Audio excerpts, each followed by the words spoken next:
I think that you could get glimpses of heaven and glimpses of hell. I think that you can see people who live in hell. You can walk down the street and see them. For them, it's eternal, because their pain is so overwhelming that it feels like it will last forever. It's also something that can engulf everyone, and has. Is there a metaphysical reality to it beyond that? I suspect so, but I don't know. I think that the heaven-like experience pointers to the way that things could be. And we don't know how things could be if we really got our acts together. We don't know. We spend a lot of time in our fallen condition, wasting time, being resentful, working counterproductively, hurting other people, and cursing fate itself. Even doing all that, we've managed to make societies that are very functional and decent. If we spent 100% of our time working towards the good, instead of 50% of our time, or perhaps 51%, God only knows what we can bring about. And the sky's the limit. And then once we reach the limit of the sky, there's a sky beyond that would then be the limit, and so on and so forth. And so I think that heaven exists and that we can produce it. But we're not going to do that by changing the behavior of other people. I think that heaven exists and that we can produce it. But we're not going to do that by changing the behavior of other people.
We don't understand the world.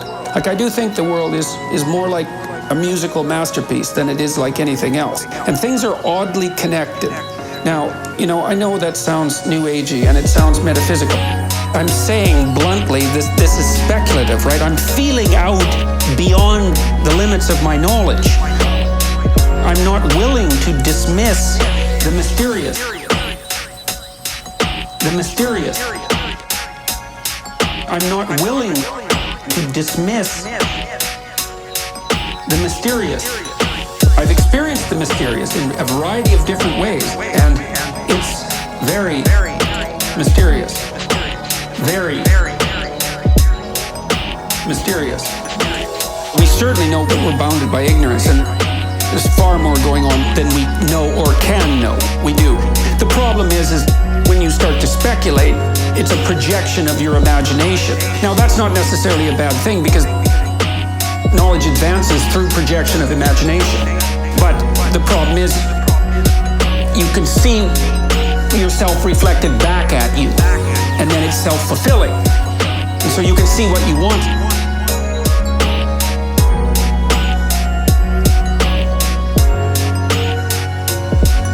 The mysterious. The mysterious. I'm not willing to dismiss the mysterious. I've experienced the mysterious in a variety of different ways, and it's very mysterious. Very mysterious. The most ancient ideas we have about the nature of reality are predicated on a certain presupposition. And the presupposition is this. There's two fundamental modes of being that characterize reality. One is the absolute. And the absolute is the sum total of everything.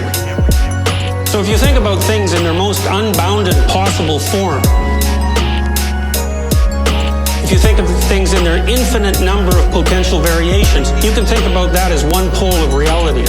It appears classically that people have regarded their encounters with the absolute, which is all those multiple levels of being that are beyond your perceptual capacity, as equivalent to an encounter with God. The mysterious. The mysterious. I'm not willing to dismiss the mysterious. I've experienced the mysterious in a variety of different ways, and it's very mysterious. Very mysterious.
Finding out what you're doing wrong is not a pleasant experience, and it means that you have to sacrifice part of yourself. Usually a burned out, stupid, bitter, corrupt, arrogant, nasty, vengeful part of yourself, but nonetheless, part that you like. I think that room for those incremental improvements exists within everyone's grasp. And I think that it's a humble thing to do, to ask how you could improve incrementally without interfering with anyone else, like it's your problem, not theirs. But I think that the consequences of maintained incremental improvement are anything but incremental. You get compound interest on incremental improvement. There's another rule in the New Testament called the Matthew Principle. Economists use it, and the rule is, to those who have everything, more will be given. And from those who have nothing, everything will be taken. To those who have everything, more will be given. And from those who have nothing, everything will be taken. It's actually a description of the way the world works. You know that if you've ever played Monopoly. To those who have everything, more will be given. And from those who have nothing, everything will be taken. And there's a reason for that, that's a deep reason.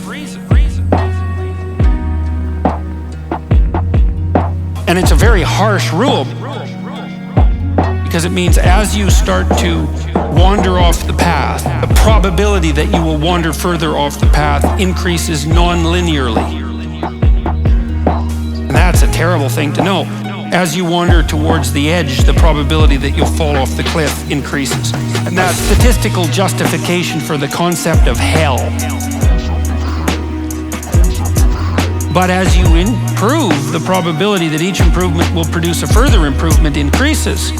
And so perhaps the downside is the cataclysmic catastrophe that you can engage upon if you reproduce your moral failings, but the upside is that each improvement produces an increment in the probability of the next improvement. To those who have everything, more will be given, and from those who have nothing, everything will be taken. To those who have everything, more will be given, and from those who have nothing, everything will be taken. It's actually a description of the way the world works. You know that if you've ever played Monopoly. To those who have everything, more will be given, and from those who have nothing, everything will be taken. If you're a behavioral psychologist, and I am a behavioral psychologist, what you do is you help a person establish their aim, then you break down what they're trying to do into attainable units. The general consequence of that is that every time they manage an accomplishment, they get a little stronger in character, they get a little bit more confident in their ability, they get a little bit less racked with self-disgust, they get a little bit more hopeful about the future, and they get more confident that they can make another change. And if you're patient, and you have to be patient with yourself that way, it's like you reward those incremental improvements and you don't get all cynical about them, and you think, okay, just imagine what would happen if you kept doing that every week for 10 years. And the answer to that is, things would be so much better for you that you can't even imagine it. With that much improvement. Or maybe even with half that much improvement. To those who have everything, more will be given. And from those who have nothing, everything will be taken. To those who have everything, more will be given. And from those who have nothing, everything will be taken. It's actually a description of the way the world works. You know that if you've ever played Monopoly. To those who have everything, more will be given. And from those who have nothing, everything will be taken.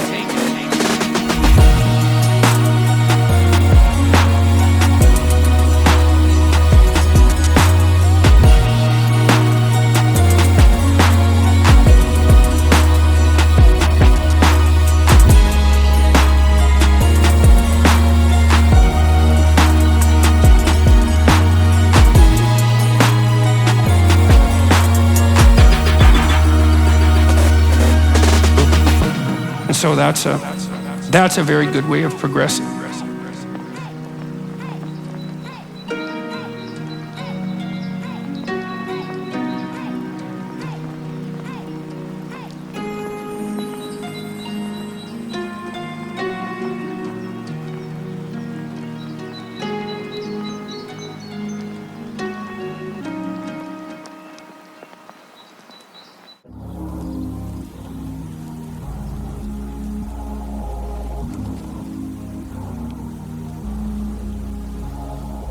Akira The Don. He's got clout.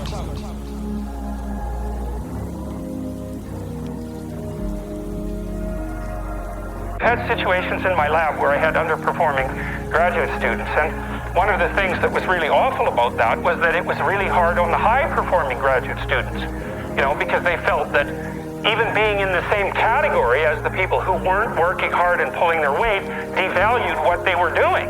And that's exactly right. And so this is also why there's a conscientiousness trait and an agreeableness trait.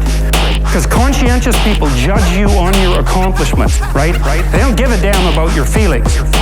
Not a bit. It's like, are you doing the work or not?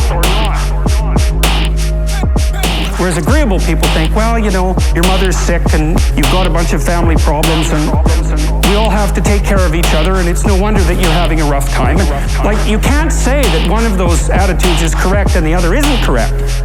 You can't say that. There wouldn't be those two dimensions if there wasn't something correct about both of them. But you can certainly point out that often they conflict. So the demand for inclusiveness and unity and care and the demand for high-level performance in a hierarchical structure are very different orientations in the world. And so it's complicated for people who are agreeable and conscientious.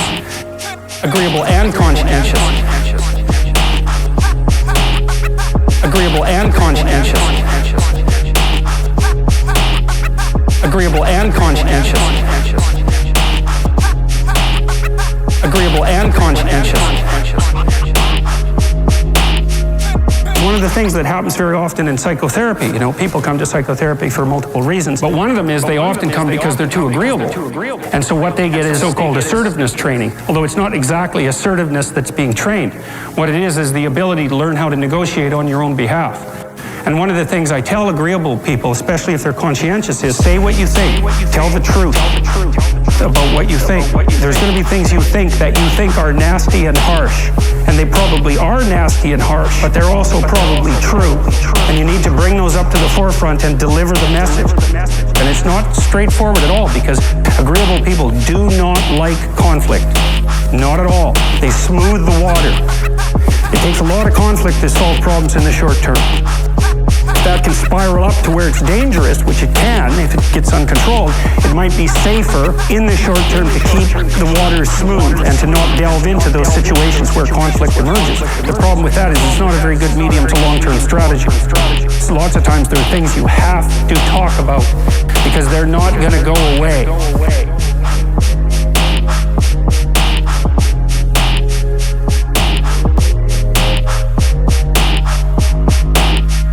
Agreeable and conscientious. Agreeable and conscientious. Agreeable and conscientious. Agreeable and conscientious. Agreeable and conscientious. Agreeable and conscientious. Agreeable and conscientious. Agreeable and conscientious. And so partly what you do with agreeable people is you get them to figure out, and they have a hard time with this too. If you ask a disagreeable person what he wants, say, or she wants, they'll tell you right away. They know. It's like, this is what I want, and this is how I'm going to get it. But agreeable people, especially if they're really agreeable, are so agreeable that they often don't even know what they want, because they're so accustomed to living for other people and to finding out what other people want and to trying to make them comfortable and so forth, that it's harder for them to find a sense of their own desires as they move through life.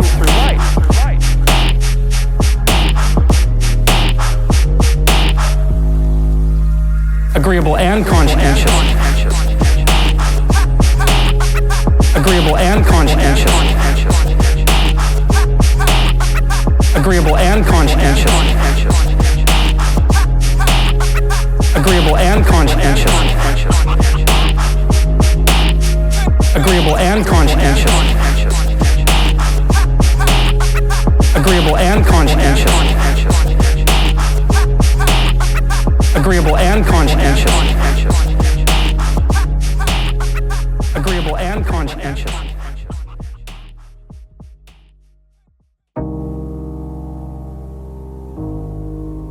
What would be the forms of culture that we would say to be necessary or most inclined to foster in the individual that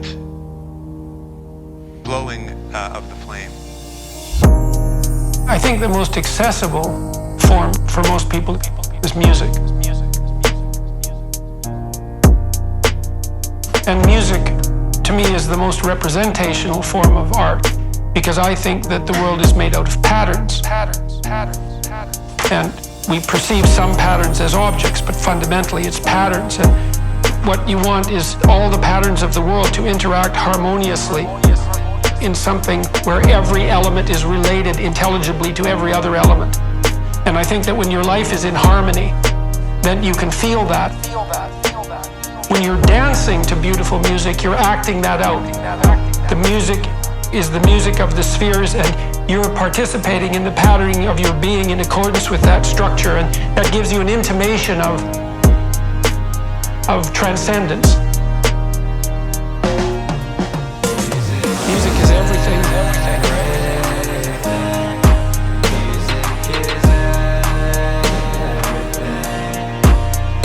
Music is everything.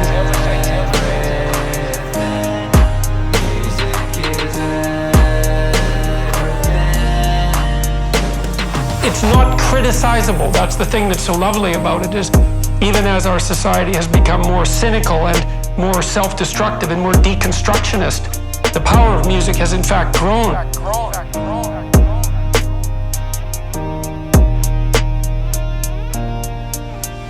because it speaks to that eternal harmony.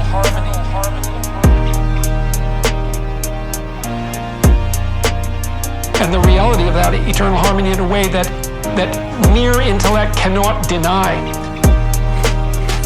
And I mean, I was always amused. I went to this show, the Ramones, a punk band from New York. It was the loudest concert I'd ever heard by a good factor of 10. My ears rang for like 3 days afterwards. There were all these like nihilistic punk rockers all crammed into this theater, and below me there was a mosh pit. It was like ants on a frying pan. And they were just smashing into each other and throwing people around up above them, and it was quite rough. And they were all having this beautifully transcendent musical experience which belied all of their nihilism. And they absolutely thrived on it. It was like, and even the lyrics were harsh and nihilistic, but it didn't matter because the music in its rough form was something that united them in the sense of this like patterned beauty and brought them together. And so exposure to music, people die without music. It's like, music is everything.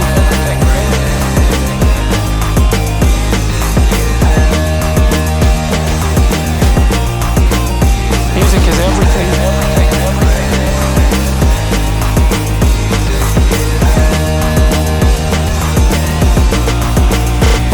Music is everything.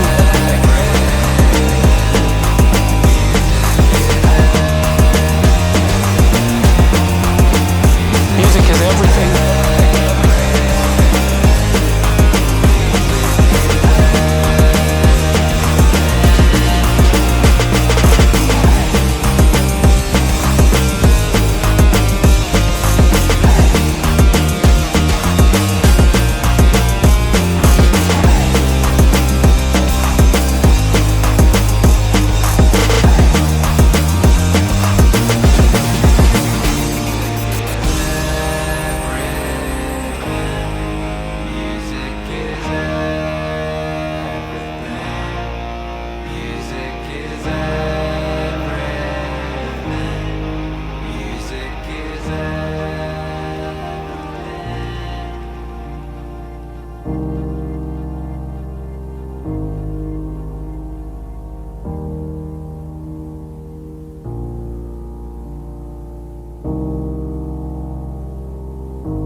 If you're feeling heroic and you want to do something for the world, if you want to expand what you understand, you poke your head through what you know and you take a look at whatever structure is out there.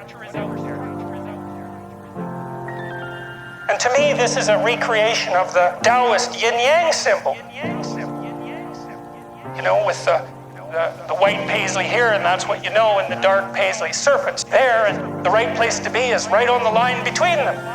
Got 1 foot where you understand, that gives you security, but it's kind of dull because, hey, you know everything that's going on there, and that isn't what people are like. They don't want just security. Dostoevsky said, I love this. You gave people everything they wanted. They had nothing to eat but cake and nothing to do but sit in warm pools and busy themselves with the continuation of the species.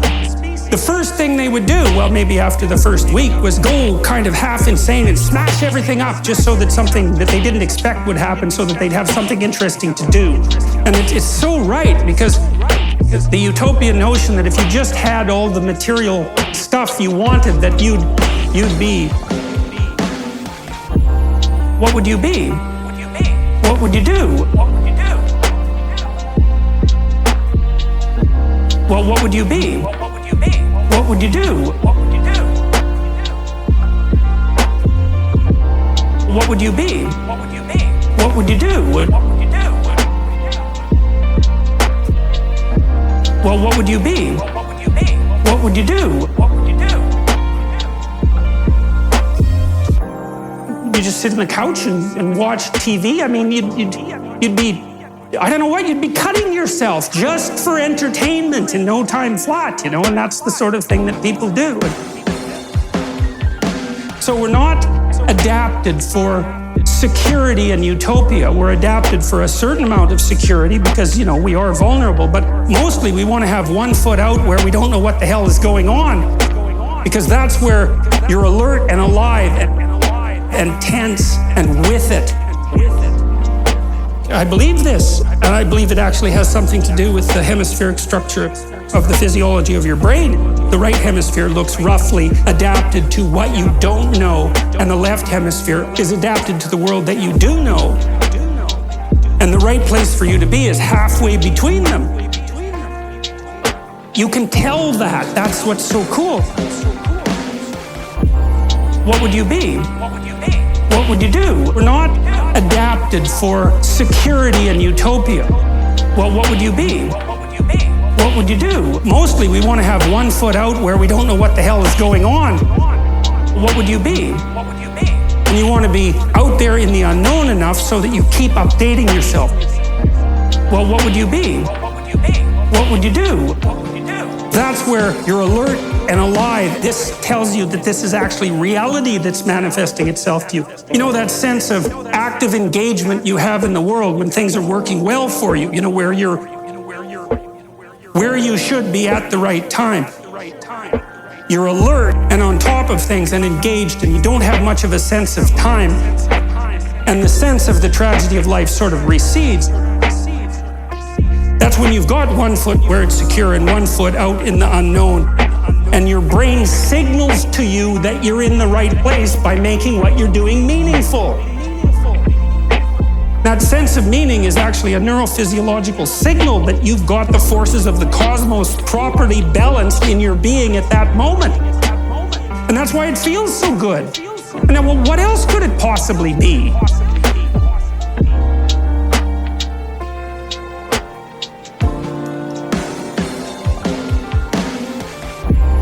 What would you be? What would you do? We're not adapted for security and utopia. Well, what would you be? What would you do? Mostly we want to have one foot out where we don't know what the hell is going on. What would you be? And you want to be out there in the unknown enough so that you keep updating yourself. Well, what would you be? What would you do? That's where you're alert and alive. You know that because that's where you are when you're having a really interesting conversation with someone, or you're gripped by a book, or you're really into a movie, or maybe something that you do as apart from your work, or maybe even in your work, you're into it. And that's because you are in the right place at the right time, and your whole nervous system is signaling that to you. And I would say that's the sort of place that you should be all the time. So that's the recreation of paradise on earth. It's something like it. Because you are in the right place at the right time when that is happening.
Akira.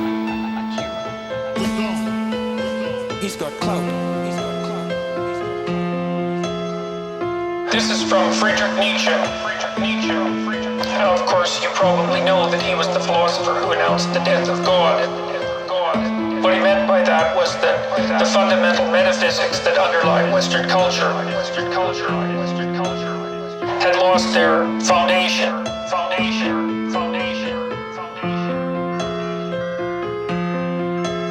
And that the consequence of that would be the disintegration of the idea of value itself.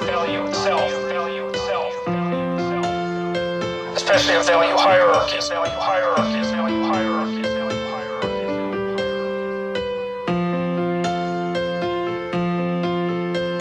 He thought of the inevitable consequence of that, or one of the inevitable consequences of that, a dramatic move towards a doctrine of radical equality. See, because if value itself is destroyed, the value distinction between things, so that one thing is not any better than another, then there's no reason for hierarchies of virtue or of value. And so the equality doctrine is a logical outcome.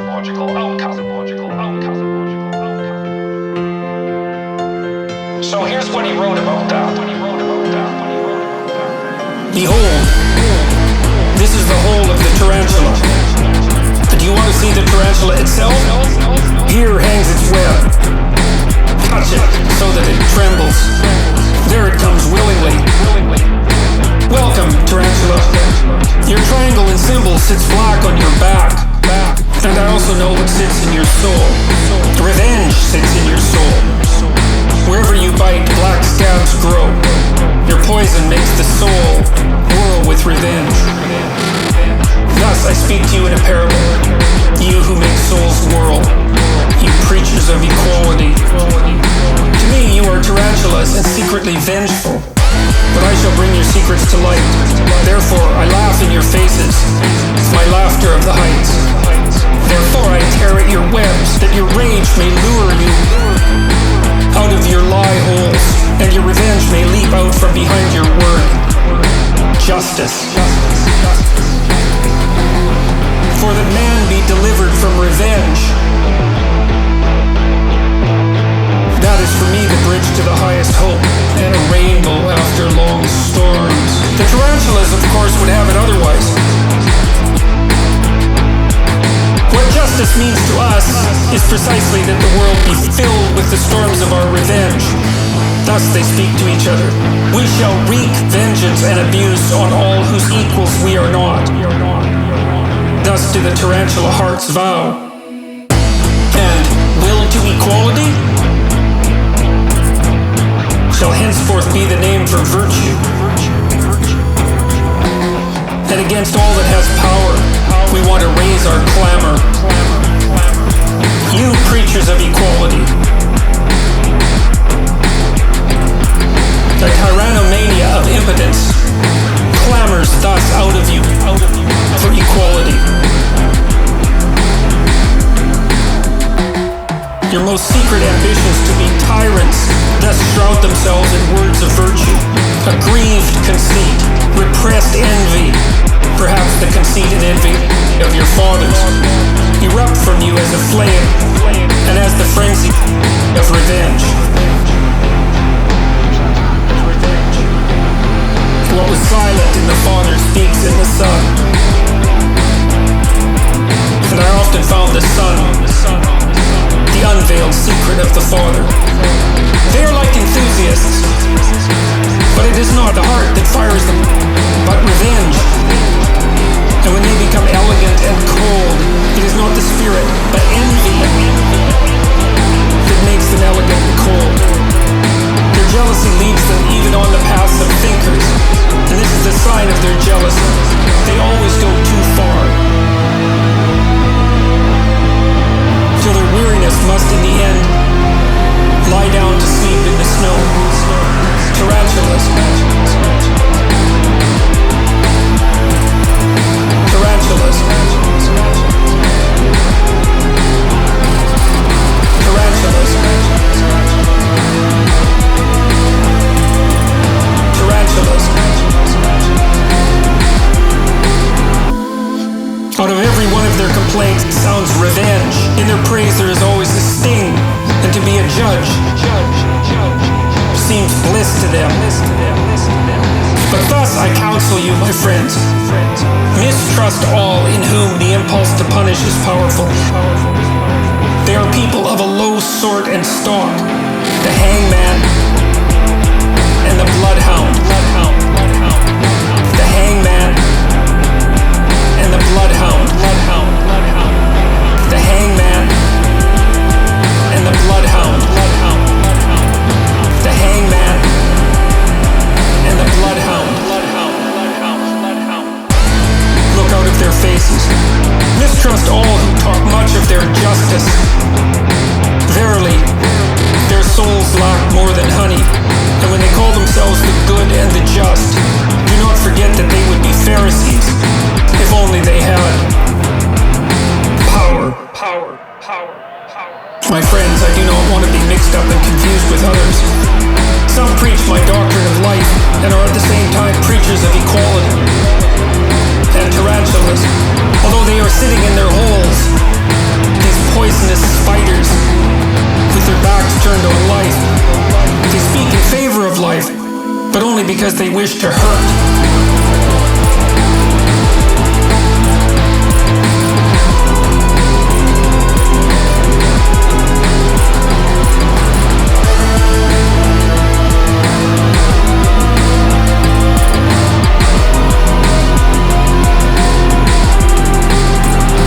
To hurt those who now have power, for among those, the preaching of death is still most at home.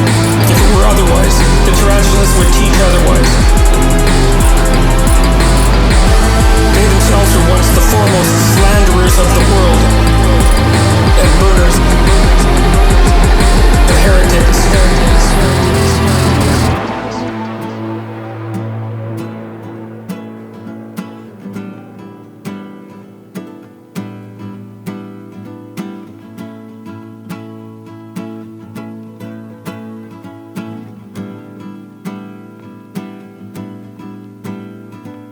I do not wish to be mixed up and confused with these preachers of equality.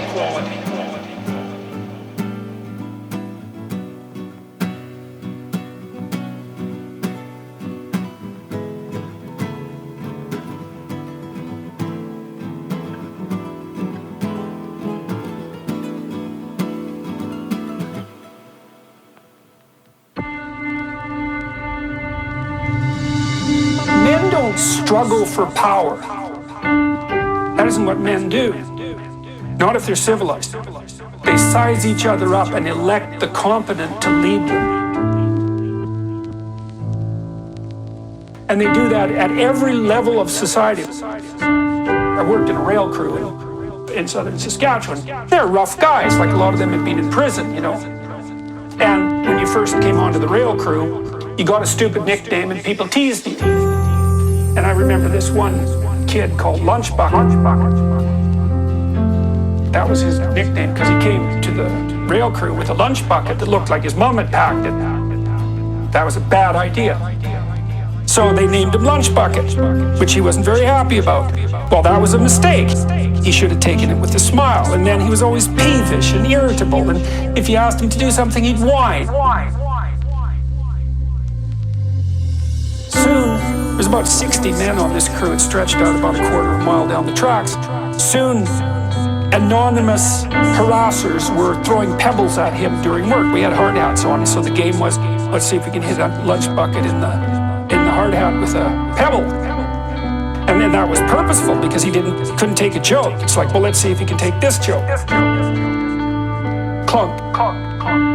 And then he just got more and more peevish, and the pebbles got bigger and bigger and bigger and bigger and bigger and bigger and bigger and bigger and bigger. And you know, a week later, Lunchbucket was gone, having not learned anything from the experience. But you know, the men were testing him out. It's like, can you take a joke?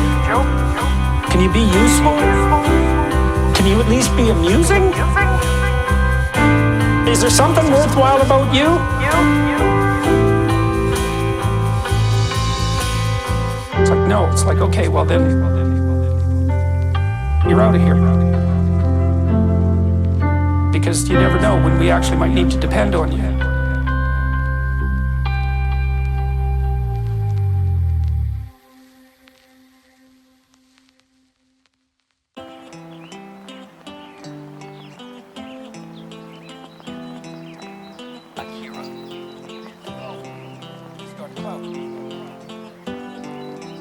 Tell the truth.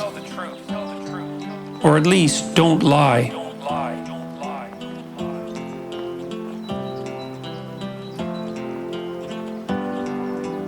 Do not do things that you hate. Act so that you can tell the truth about how you act. Pursue what is meaningful, not what is expedient. If you have to choose, be the one who does things instead of the one who is seen to do things. Pay attention. Assume that the person you are listening to might know something you need to know. Listen to them hard enough so that they will share it with you. Plan and work diligently to maintain the romance in your relationships.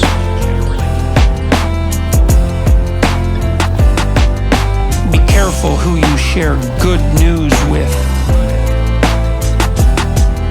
Be careful who you share bad news with.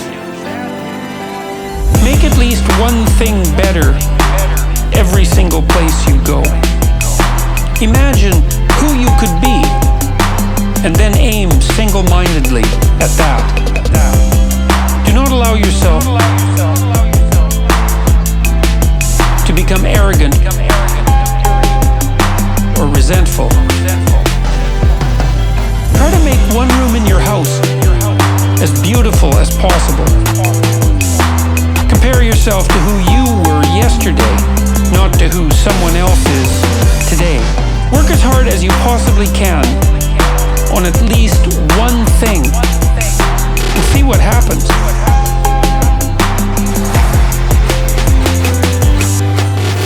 If old memories still make you cry, write them down carefully and completely. Maintain your connections with people. Do not carelessly denigrate social institutions or artistic achievement. Treat yourself as if you were someone that you are responsible for helping. Ask someone to do you a small favor so that he or she can ask you do one in the future. Make friends with people who want the best for you. Do not try to rescue someone who does not want to be rescued. And be very careful about rescuing someone who does.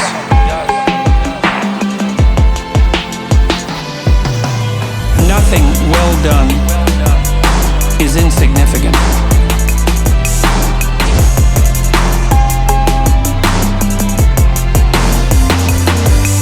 Set your house in perfect order before you criticize the world. Dress like the person you want to be. Be precise in your speech. Stand up straight. With your shoulders back. Don't avoid something frightening if it stands in your way. But don't do unnecessarily dangerous things. Do not let your children do anything that makes you dislike them. Do not transform your wife into a maid. Do not hide unwanted things in the fog. Notice that opportunity lurks where responsibility has been abdicated. Read something written by someone great. Pet a cat when you encounter one on the street. Do not bother children when they are skateboarding. Don't let bullies get away with it. Write a letter to the government. If you see something that needs fixing, and propose a solution.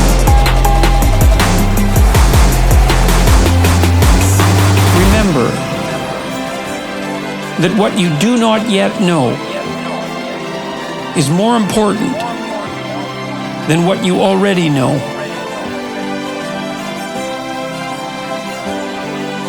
Be grateful.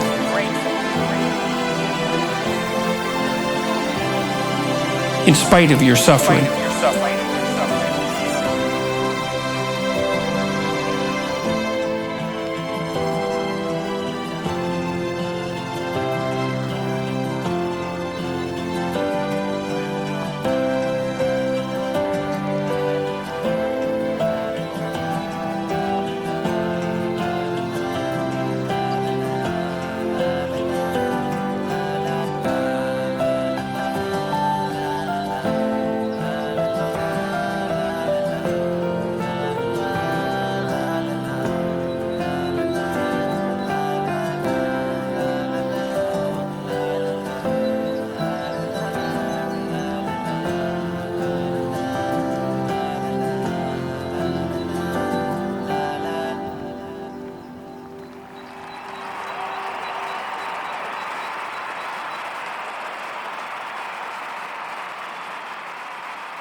You talk sometimes about weak men.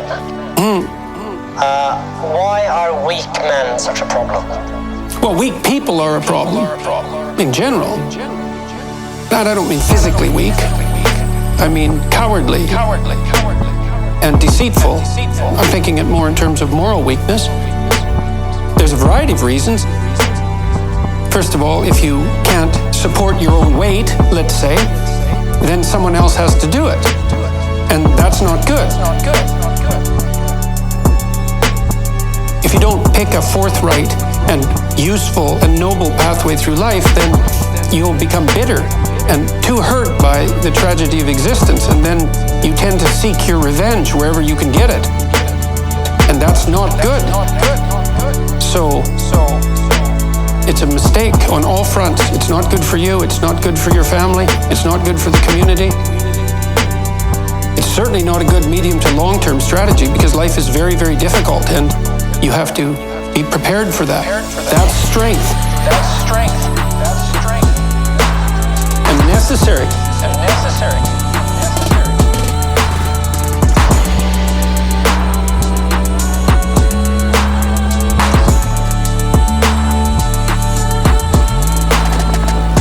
Strength. And necessary.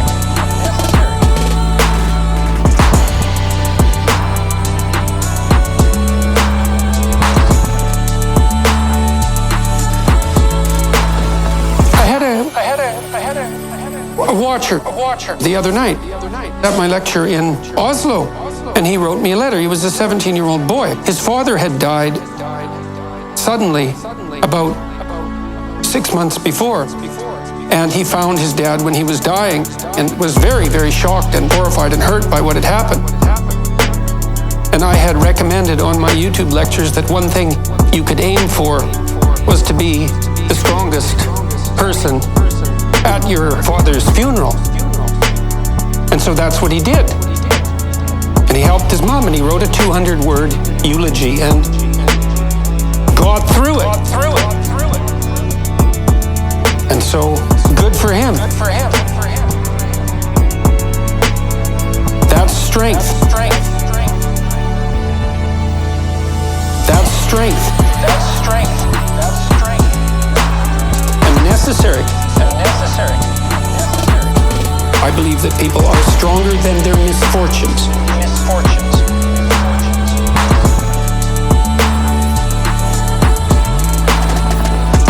Strength. And necessary.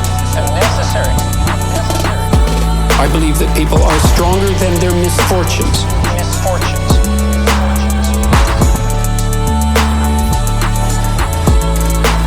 One of the things that's so sad about what I'm doing, I'm going all around the world and I'm talking to many, many people. I've talked to about 250,000 people in the last 6 months, and I offer encouraging words, that I believe that people are stronger than their misfortunes. I believe that if you turn around and confront the vulnerability that's part and parcel of life, you'll find within yourself a strength that will transcend that. I believe that not only to be true, but supported by the best clinical evidence. It's important for lost young people, male and female alike, to develop a vision and take on some responsibility and understand that they have a vital role to play in the world. The lack of their best hurts everything. And the sad thing is that there's very many people who have not heard an encouraging word in their life. It takes so little to encourage them that it's rather tragic.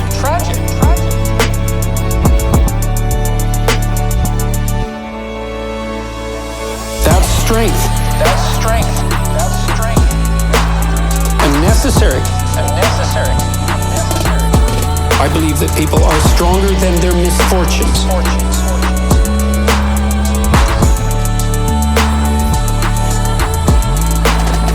That's strength. And necessary. I believe that if you turn around and confront the vulnerability that's part and parcel of life, you'll find within yourself a strength that will transcend that.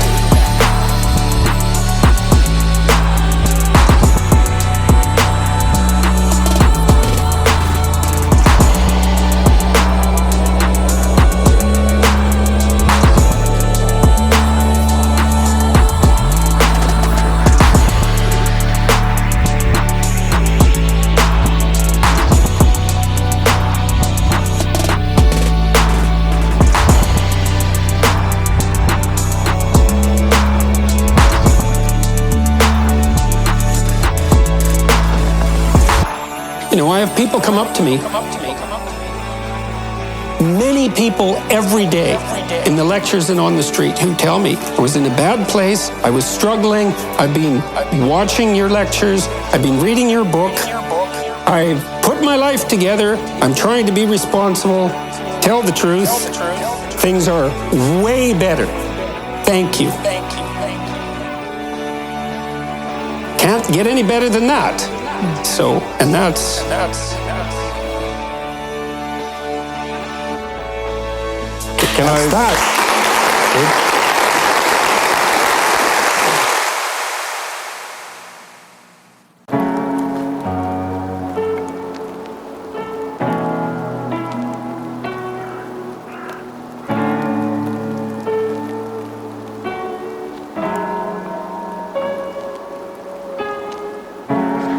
Okay, well, this is very serious, and I don't know if I should address it because I'm somewhat tired, but I'll give it a shot because it's important.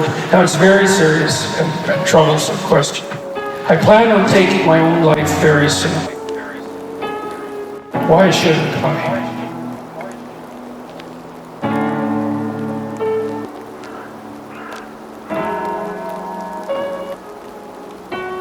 Well, I'm going to assume this isn't a casual question, that's being put out for the purposes of display.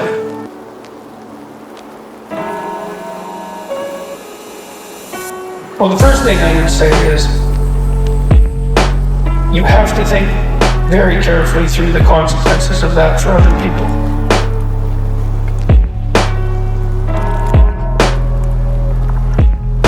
So I've had clients in my clinical practice who've never recovered from the suicide of a family member.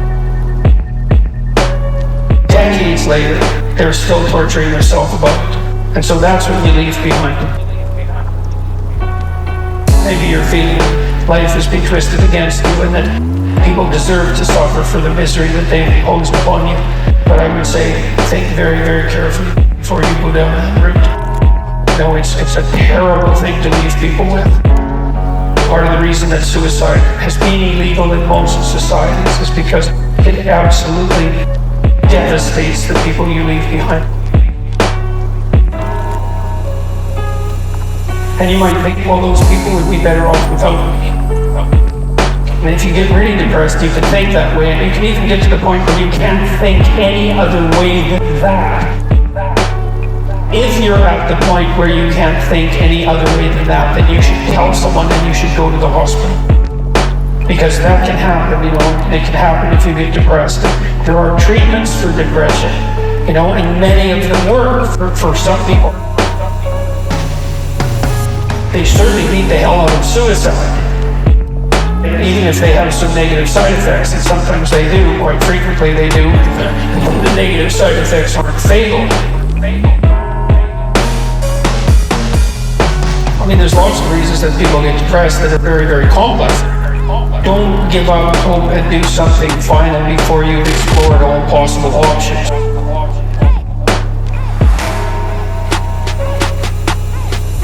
And if you haven't talked to a psychologist, you haven't talked to a psychiatrist, you haven't tried antidepressants, you haven't revealed to your family or people that care for you that this is how you're feeling, then you owe it to yourself and them to explore every possible avenue before you take such a step. That's the other thing, you have intrinsic value, and you can't just cancel it and let to an end. You leave a hole in the fabric of being itself. A wise man that I once worked with said, you can always commit suicide tomorrow. You only get to decide that once, and you can put it off. So I would say just put it off, and then put it off some more, and see what you can do to put yourself together. If you're so hopeless that you have a suicidal plan, tell someone for God's sake, tell them, or go to a hospital and tell them. And for sure, try antidepressants, but what the hell do you have to lose?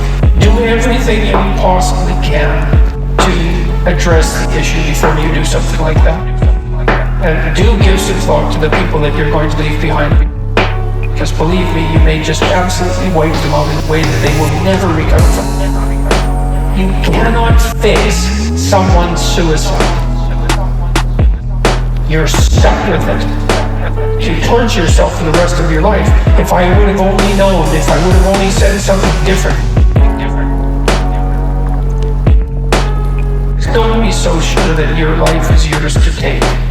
You don't own yourself the way that you own an object. You have a moral obligation to yourself as a locus of divine value, let's say. You can't treat that chasm. It's wrong. So those are the reasons. Explore everything you can explore to put yourself back on your feet. All the things, there's all sorts of treatments for depression. Don't leave the people around you with that to suffer from for the rest of their lives. Don't underestimate your value in the world. And don't underestimate the fact that suicide is wrong. So those are 4 reasons why you shouldn't end your life soon.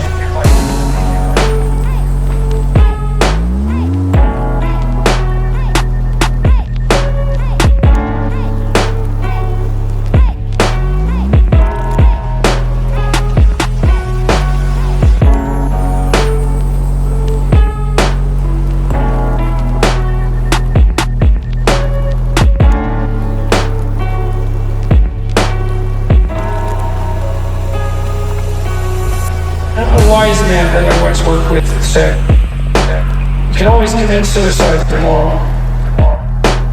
You only get to decide that once, and you can put it off. So I would say just put it off. Put it off.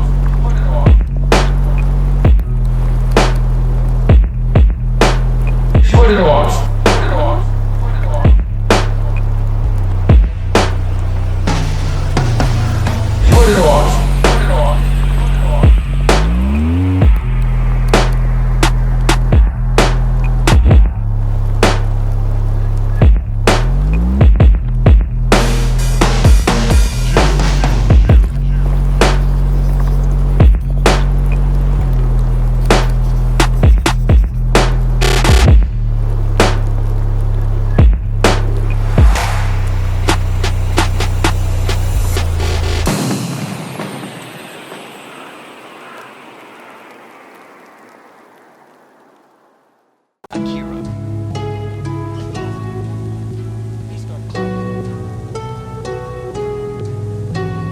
This is the Peter Pan story. Peter Pan is this magical boy. Pan is the god of everything, roughly speaking. It's not an accident that he has the name Pan. And he's the boy that won't grow up. And he's magical. Well, that's because children are magical. They can be anything. They're nothing but potential. Peter Pan doesn't want to give that up. Why? Well, he's got some adults around him, but the main adult is Captain Hook. Who the hell wants to grow up to be Captain Hook?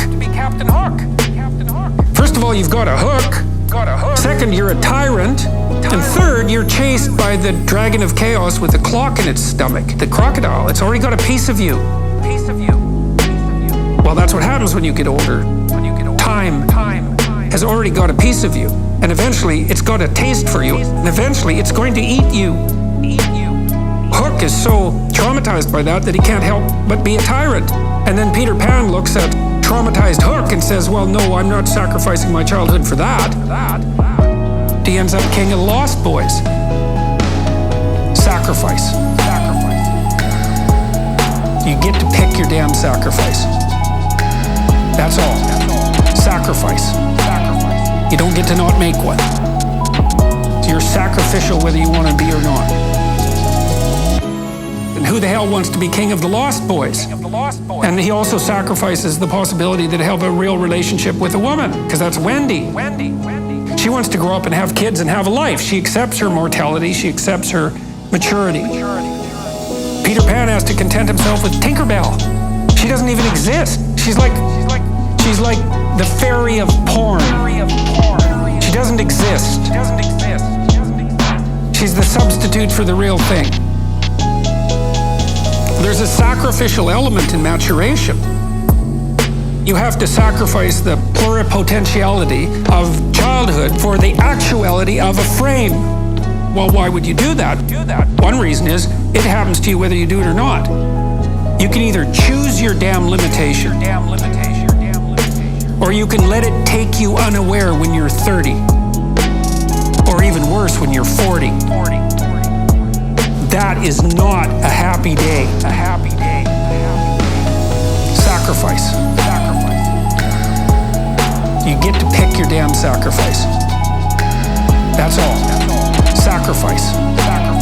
You don't get to not make one. You're sacrificial whether you want to be or not. When you're 25, you can be an idiot. It's no problem. Okay, well now you're the same person at 30. It's like people aren't so thrilled about you at that point.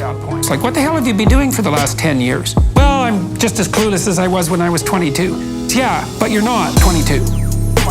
You're an old infant. And that's an ugly thing. You choose your damn sacrifice. Because the sacrifice is inevitable. But at least you get to choose it.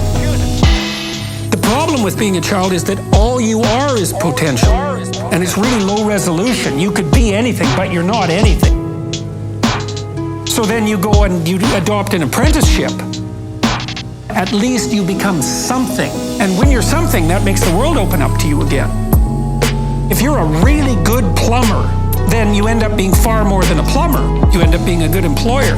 You run a business, you train some other people, you enlarge their lives, you're kind of a pillar of the community, you have your family. It's family. Once you pass through that narrow training period, which narrows you and constricts you and develops you at the same time, then you can come out the other end with a bunch of new possibility at hand. And Jung talked about that. He thought that part of the proper path of development in the last half of life was to rediscover the child that you left behind as you were apprenticing. And so then you get to be something and regain that potential at the same time. Sacrifice. You get to pick your damn sacrifice. That's all. Sacrifice. You don't get to not make one. You're sacrificial whether you want to be or not. Sacrifice. You get to pick your damn sacrifice. That's all. Sacrifice. You don't get to not make one.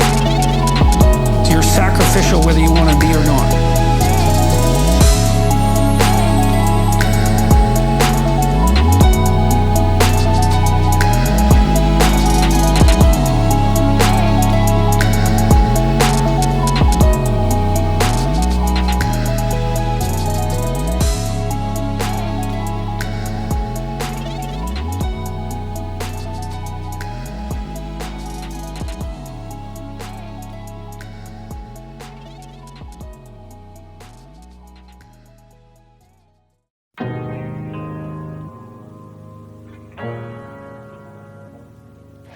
I've listened carefully to your Cain-enabled lecture, but waves of contempt for existence itself keep coming. There's a part of me that revels in riding these waves. But can I harness them for good? God, you guys, you ask the hardest questions. Waves of contempt for existence itself keep coming. Waves of contempt for existence itself keep coming. There's a part of me that revels in riding these waves. But can I harness them for good? Waves of contempt for existence itself keep coming. It's probably time for a little bit of individual psychoanalysis. You're generalizing, you say waves of contempt for existence itself keep coming, but I don't believe that that's exactly right. I'm certainly not accusing you of being deceitful.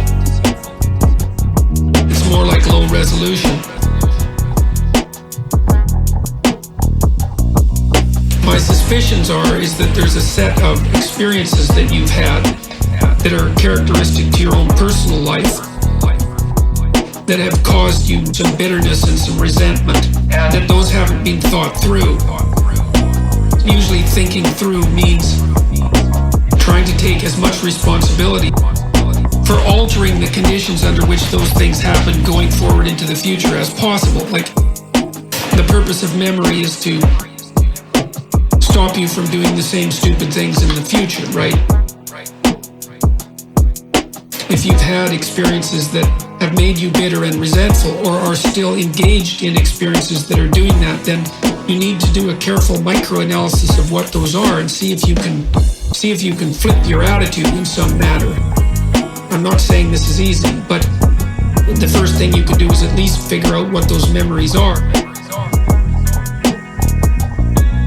You can kind of tell if something needs work from a memory perspective if it occurred more than about 18 months ago, and when you remember it, it still causes like a wave of sadness or anger. Waves of contempt for existence itself keep coming. Waves of contempt for existence itself keep coming. There's a part of me that revels in riding these waves.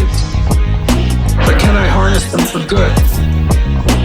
Waves of contempt for existence itself keep coming.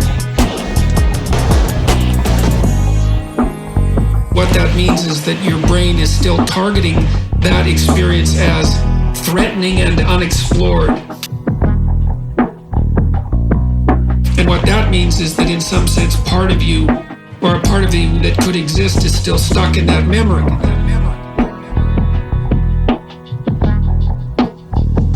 Because you can go back and do a careful causal analysis of the events that led up to the unfortunate circumstance.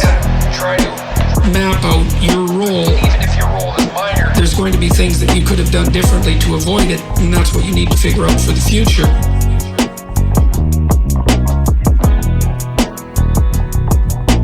I would say you try to shed all your personal resentment. A part of that too is to not take things too personally.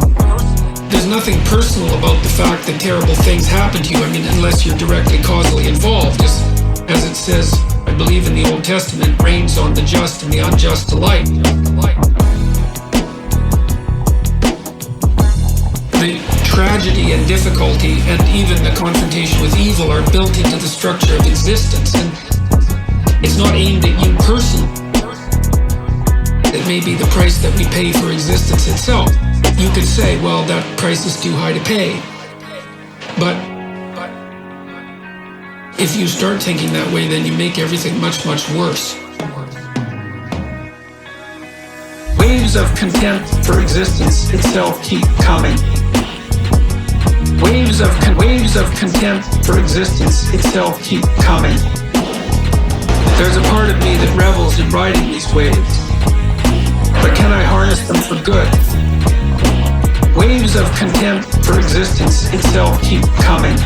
It seems better to shoulder your cross voluntarily and stumble forward towards the light. That's the best strategy, and just because it's the best strategy doesn't even necessarily mean that it's always going to work. Like, this is no optimistic scenario. Like a dragon is no optimistic scenario. confront the dragon, get the gold, and bring it back to share with the community. And, you know, that sounds all well and good, but after all, it is a dragon, and many people get eaten by them. The myth basically says, well, your best bet is to open your eyes and speak the truth and look forward forthrightly and confront the hydras that are raising their heads and their tentacles constantly to frighten you and stop you, and to fight the tyranny of the social structure when it's oppressing you unduly. And that's what you have to do. But I would say if that contempt is there, man, that's really worth digging into. That would be the place where you would discover the Jungian shadow, because you would discover that contempt is an unbelievably destructive force. Contempt is a particularly destructive force. It would be useful for you to try to think about, you can use fantasy to do this. It's like, okay, if you let that contempt manifest itself fully in like a dream or a daydream, and you let it go on a rampage, what's the vision exactly? I mean, is it the destruction of the town? Is it the destruction of the country? Do you want the entire world to blow up? Waves of contempt for existence itself keep coming. Waves of contempt for existence itself keep coming. There's a part of me that revels in riding these waves. But can I harness them for good? Waves of contempt for existence itself keep coming. Or are there specific people that you're angry at, or maybe you're angry at yourself?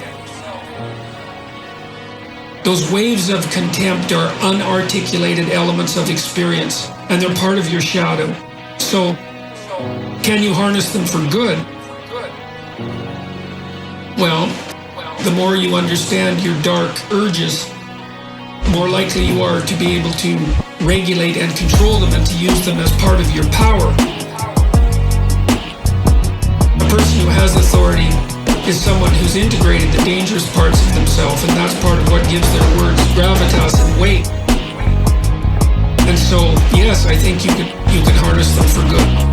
And I think that's the right thing to do, but it will involve a fair bit of painful soul searching.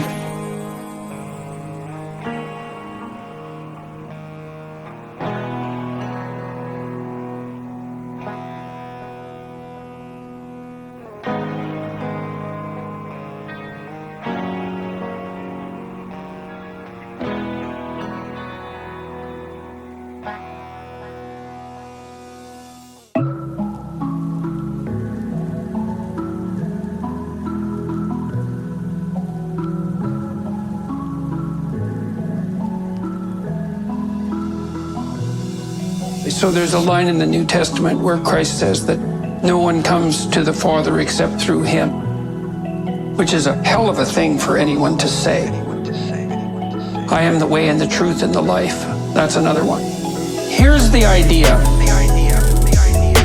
It's as if there's a spirit at the bottom of things that is involved in the bringing to being of everything.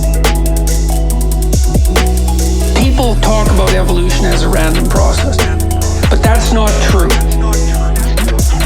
The mutations are random, but the selection mechanisms are not random.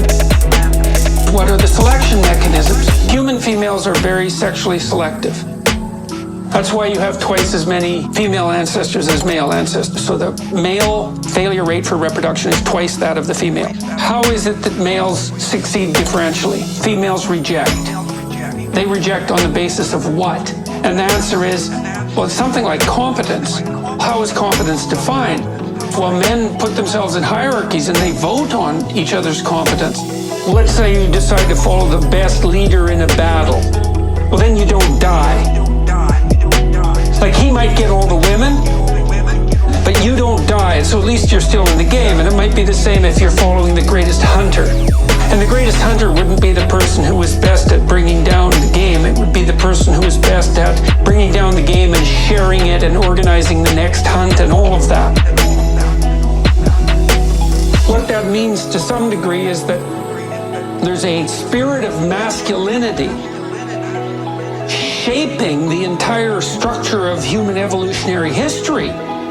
That's what that means. It's the spirit of positive masculinity. that manifests itself across epochal ages, millions of years perhaps. And it actually has shaped our consciousness. Actually. It's like the essential spirit of all the great men who defined what greatness constituted. That's a spirit. Well, that's a purely biological explanation. Well, that's God. God is the highest value in the hierarchy of values. Well, that's God. God is how we imaginatively and collectively represent the existence and action of consciousness across time. Well, that's God. God is that which selects among men in the eternal hierarchy of men. That's God. God is that which eternally dies and is reborn in the pursuit of higher being and truth.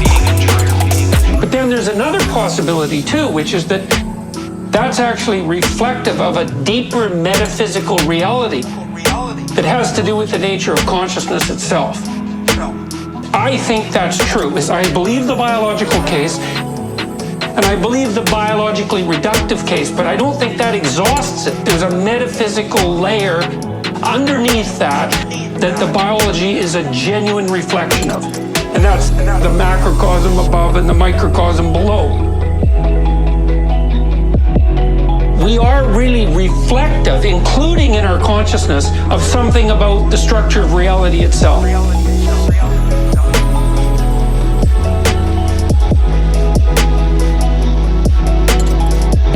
And that might involve whatever it is that God is. Well, that's God. God is the future to which we make sacrifices. That's God. God is the voice of conscience. That's God. God is the source of judgment and mercy and guilt. That's God. God is what calls and what responds in the eternal call to adventure.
I think that heaven exists and that we can produce it.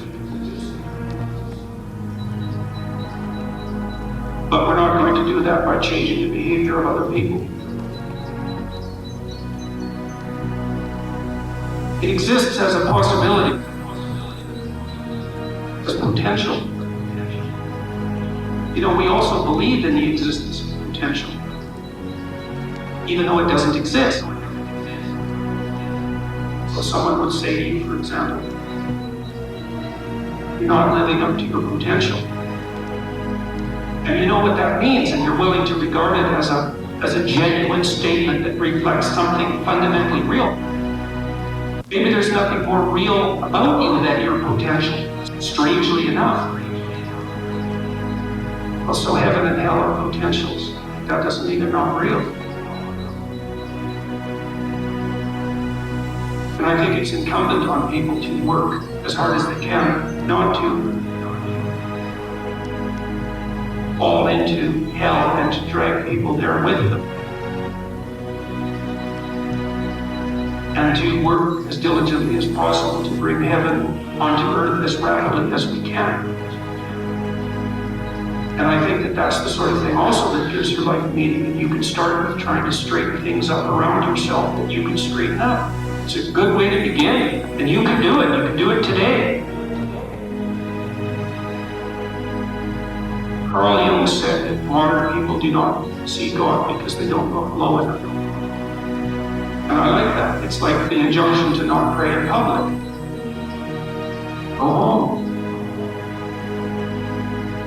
Fix up the things you can fix up.